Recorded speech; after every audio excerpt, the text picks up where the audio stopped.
Hello and welcome to English Sutra. मैं doctor Swati Sharma. कैसे हैं आप सभी?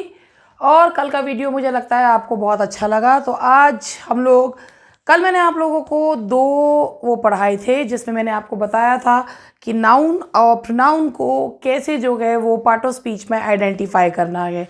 आज का जो हमारा आज हम लोग जो पढ़ेंगे वो है एडजेक्टिव और एडजेक्टिव फ्रेज को कैसे जो है वो पहचानें। तो सबसे पहले आप मेरी बात को एक ध्यान से सुनिएगा। एक मैं आपको फ्रेज का मतलब बता दूं क्या होता है कि PHRASE फ्रेज, ये वर्ड का मतलब क्या है? A group of words which has some meaning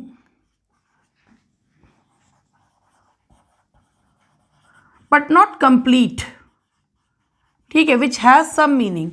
phrase का मतलब होता है कि एक ऐसा ग्रुप ऑफ वर्ड जिसका कुछ मीनिंग होता है लेकिन फ्रेज में कोई भी फाइनाइट वर्ब नहीं होता। अब ये फाइनाइट वर्ब किस चिड़िया का नाम है, पहले हम ये समझ लेते हैं।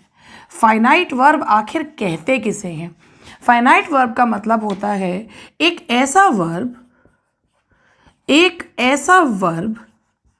जो टेंस, पर्सन के अनुसार चेंज होता है, उसे क्या कहा जाता है? फाइनाइट वर्ब कहते हैं। फाइनाइट वर्ब मीन्स एक ऐसा वर्ब जो टेंस या पर्सन के अनुसार चेंज होता है, that is known as finite verb. जैसे कि अगर आप ही के साथ इज लगा रहे हैं तो आई के साथ एम लगाएंगे, तो ये जो है दोनों कैसे वर्ब माने जाएंगे? फाइनाइट वर्ब माने जाएंगे।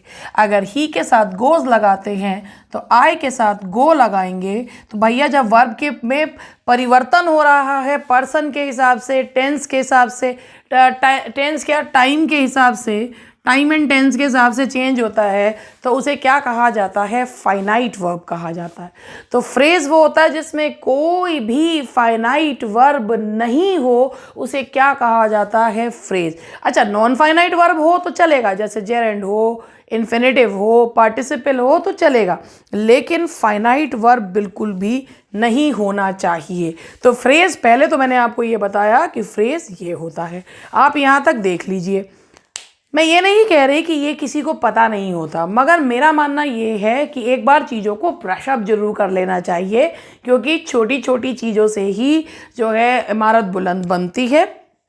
मैं अगर आपसे ये कहूँ कि अगर कोई ये सोचे कि हम ग्रामर के बादशाह हैं या हमें ग्रामर को पढ़ने की आवश्यकता नहीं है, तो आपको ये बताऊँ, मैं अपने एक्सपीरियंस से, I have been teaching for the past 18 years. 18 साल मुझे पढ़ाते हुए हो गए। विभिन्न कॉलेजेस में मैंने पढ़ाया और इसके अलावा अब मैं मेरा खुद का कोचिंग इंस्टीट्यूट है जिसमें कई साल से मैं जो है पढ़ा रही हूँ।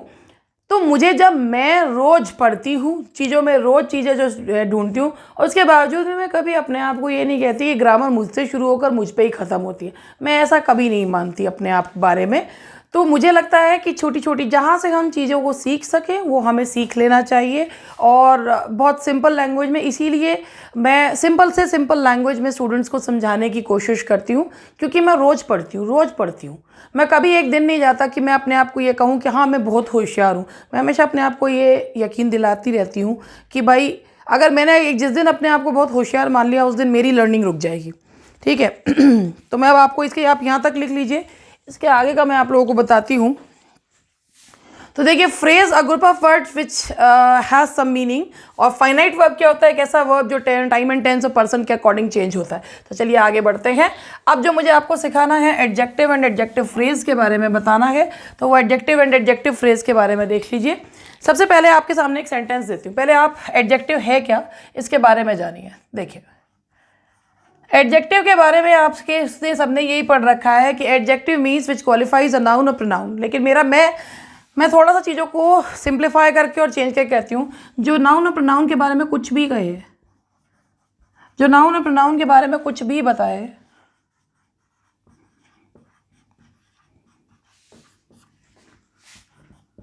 कुछ भी बताए, दैट इज एडजेक्टिव। ठीक है।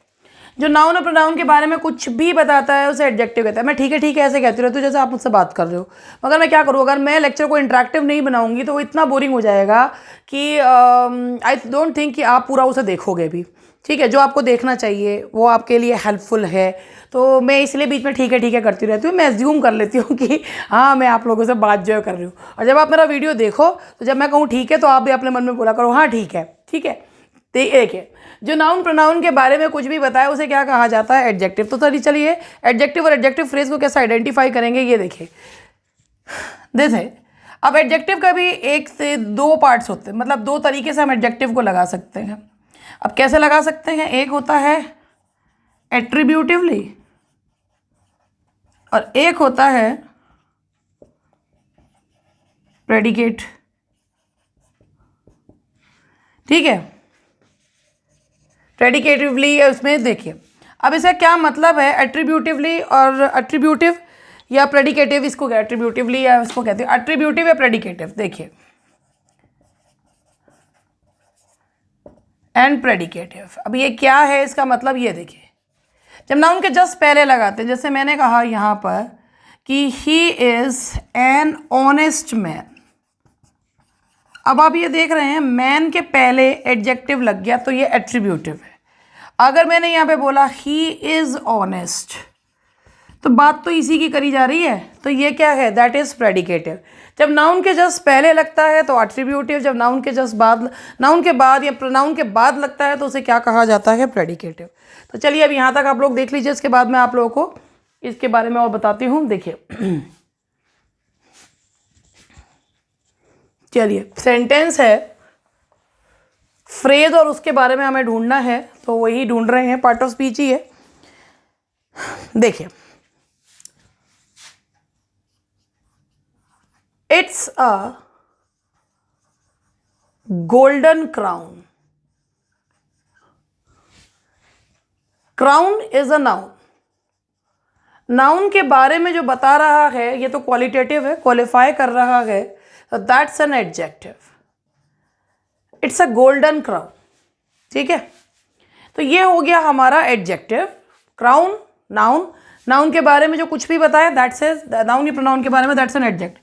अब फ्रेज कैसे बनेगा इसका, देखिए, this crown is made of gold. तो ये देखिए, this crown is made of what, this crown is, crown के बारे में ही बताया जा रहा है कि this crown is made of gold.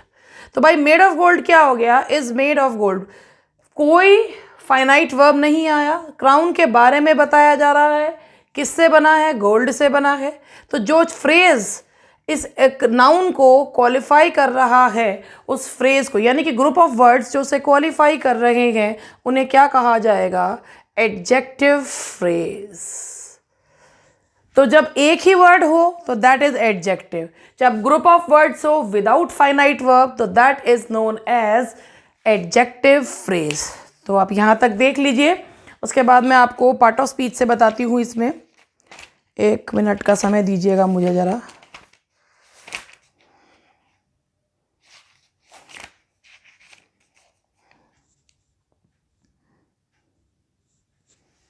देखिए, अब जैसा मैंने आपको बताया कि नाउन के जस्ट पहले आता है तो वो चीज़ क्या होती है, दैट इज एडजेक्टिव।